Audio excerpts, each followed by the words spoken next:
Bonjour à tous, bienvenue sur Kaizen Invest. Aujourd'hui, je vais vous présenter un portefeuille rendement résilient, donc constitué de 10 valeurs et pour un objectif long terme de 20 000 euros.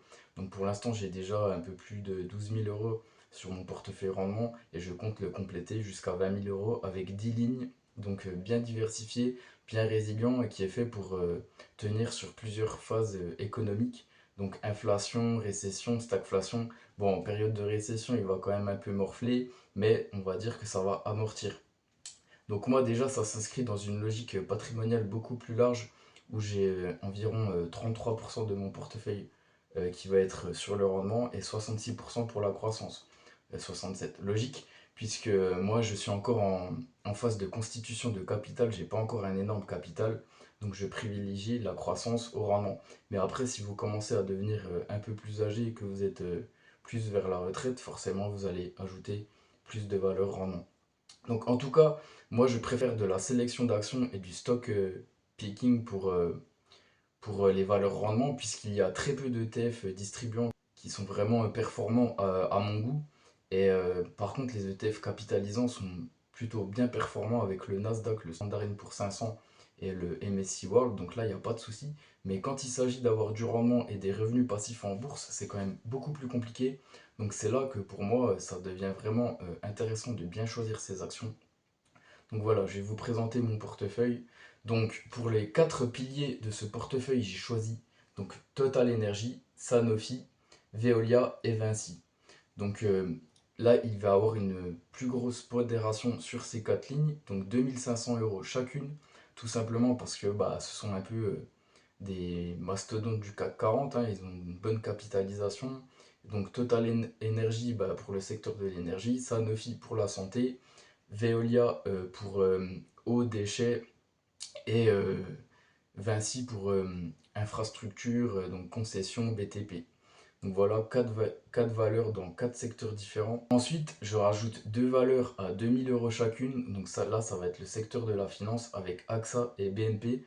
Donc AXA qui est sur le long terme plus résilient et BNP qui est plus cyclique, donc qui va apporter plus de performance en phase de reprise économique. Donc voilà, je trouve que c'est bien complémentaire et je ne surpondère pas le secteur finance. Donc j'ai choisi BNP tout simplement parce que c'est la banque pour moi qui est de meilleure qualité entre Crédit Agricole et Société Générale et qui est un peu plus internationale tout simplement.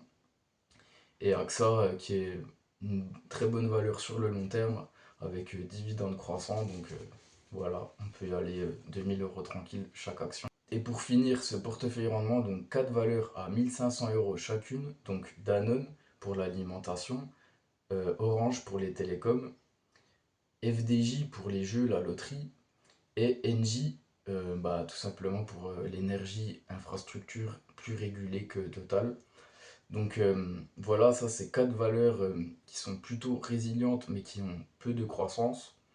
Donc voilà pour tout mon portefeuille rendement, je vous ai expliqué tous les pondérations, donc à 2500, 2 valeurs à 2000 et 4 valeurs à 1500. Donc maintenant, je vais vous expliquer un peu les blocs.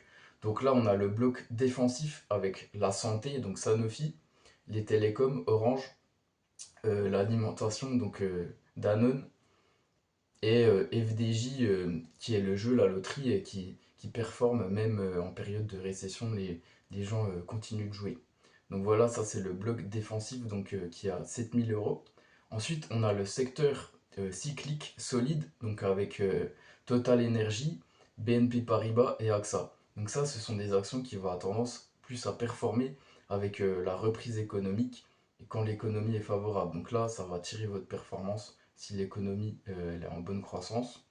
Et ensuite, dernier, vous avez les infrastructures, donc avec Veolia, Vinci et Engie. En fait, ce sont des infrastructures essentielles, donc transport de gaz pour Engie, euh, eau, déchets pour Veolia et pont, autoroute, bâtiment pour Vinci.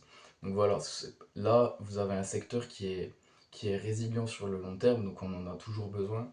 Donc c'est pour ça que vous avez ces trois blocs différents, donc défensif, cyclique solide et infrastructure. Et donc ça va vous permettre d'avoir un rendement, peu importe les périodes.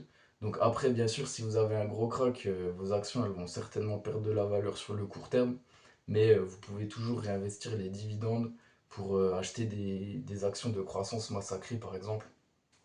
Et donc voilà, c'est vraiment une logique de long terme pour ce portefeuille. Donc dites-moi ce que vous en pensez. Est-ce que vous pensez que c'est une bonne stratégie? Est-ce que vous pensez qu'il y a des actions qui ne méritent pas d'être dans ce portefeuille ou au contraire, plutôt d'en ajouter d'autres?